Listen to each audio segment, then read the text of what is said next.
They say it's impossible to conquer the known world in a single lifetime, but what if I told you a 20-year-old did exactly that? In just one decade, he built the largest empire humanity had ever seen. This isn't just another story about Alexander the Great. This is the blueprint of how an ambitious young king transformed from a local ruler to history's most legendary conqueror. Welcome to Deep History, where we bring the ancient past to life through stories that reveal the roots of our modern world. The year is 336 BCE. A young Alexander inherits a kingdom in chaos.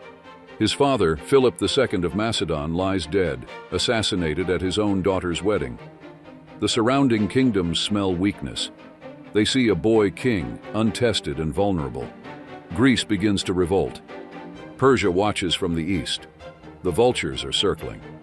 But they made one crucial mistake, underestimating history's most brilliant military mind. Before we dive into Alexander's conquest, you need to understand what made him different. While other princes were learning court etiquette, young Alexander was being trained by none other than Aristotle himself. But it wasn't just philosophy. His education was a perfect storm of military strategy, leadership, and cultural understanding. This wasn't your typical royal education. By age 12, Alexander had already tamed the supposedly untamable horse, Bucephalus, a feat that made seasoned warriors take notice. His father, watching this display of patience and determination, famously declared, "My son, seek out a kingdom equal to yourself. Macedonia has no room for you." His father's assassination taught him the most crucial lesson. Hesitation means death. Within weeks of taking the throne, Alexander moved with shocking speed. He marched south, crushing the Theban revolt so completely that no Greek city-state dared to challenge him again. This wasn't just violence. It was calculated shock and awe. Alexander's success wasn't just about winning battles, it was about winning minds. His three-part strategy was devastatingly effective. First, speed. His army moved at twice the pace of any other force in the ancient world. While enemies were still gathering intelligence, Alexander was already at their doorstep. His soldiers, called the Silver Shields, could march 50 miles in a single day while carrying 60 pounds of equipment, a feat that would be challenging even for modern armies. Second, innovation. He revolutionized the use of cavalry, turning it from a support unit into the hammer that would shatter enemy lines. The famous companion cavalry became the ancient world's first true shock troops, but it wasn't just about horses. Alexander introduced the sarissa, a pike twice the length of standard spears, giving his infantry an unprecedented advantage in close combat. Third, and most brilliant, cultural integration. Unlike other conquerors who tried to suppress local customs, Alexander adopted them. In Persia, he wore Persian clothes. In Egypt, he honored Egyptian gods. He didn't just conquer territories, he transformed them into willing partners. This wasn't just political correctness, it was genius-level statecraft. The scale of his conquests is almost impossible to grasp. In 334 BCE, he crossed into Asia with 47,000 men, a force that would be considered small by Persian standards. But what happened next defied all military logic.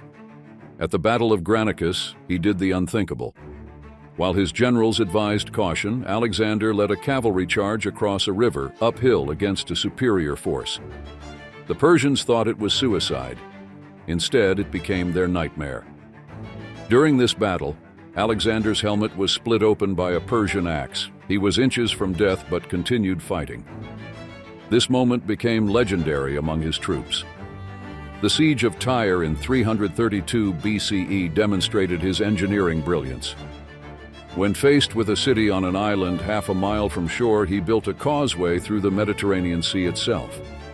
Modern engineers still study how he accomplished this feat with ancient technology. This wasn't just bravery, it was psychological warfare. Every victory added to his legend. By the time he reached Gaugamela in 331 BCE, Persian forces outnumbered him 5-1, but numbers meant nothing against a legend. His mere presence caused enemy lines to break before the battle even began. But here's what most people don't tell you about Alexander's conquest. It nearly fell apart multiple times. His men mutinied. His childhood friends plotted against him. The strain of maintaining such a massive empire began to show.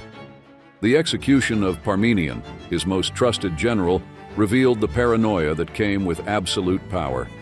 The burning of Persepolis, one of the ancient world's greatest cities, showed how thin the line was between conquest and destruction. Alexander's drinking became legendary, and not in a good way. During one drunken rage, he killed Clytus, a man who had saved his life in battle. The turning point came in Babylon.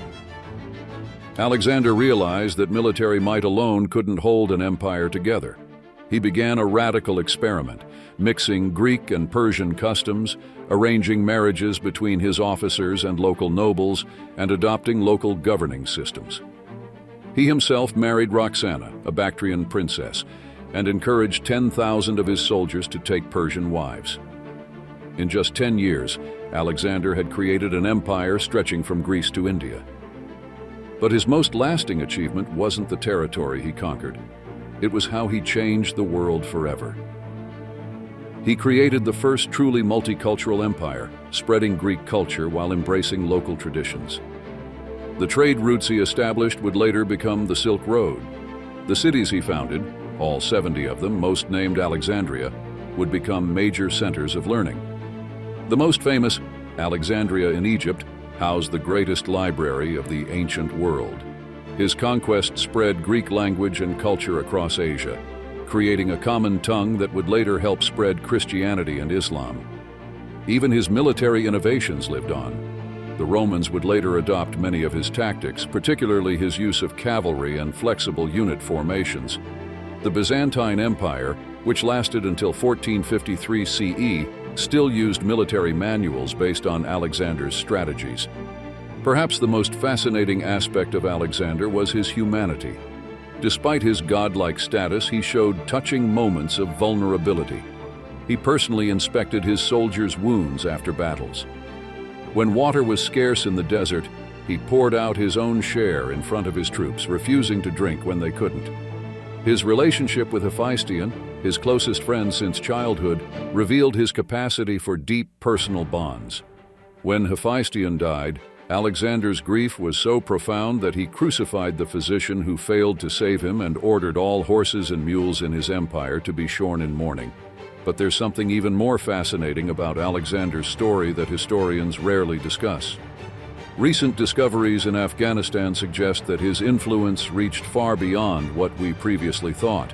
In fact, evidence shows that his military techniques were still being used in Asia nearly 1,000 years after his death, but that's a story for another time. If you're passionate about uncovering hidden truths, fascinating civilizations, and the stories that shaped humanity, make sure to subscribe and join us for more journeys through time.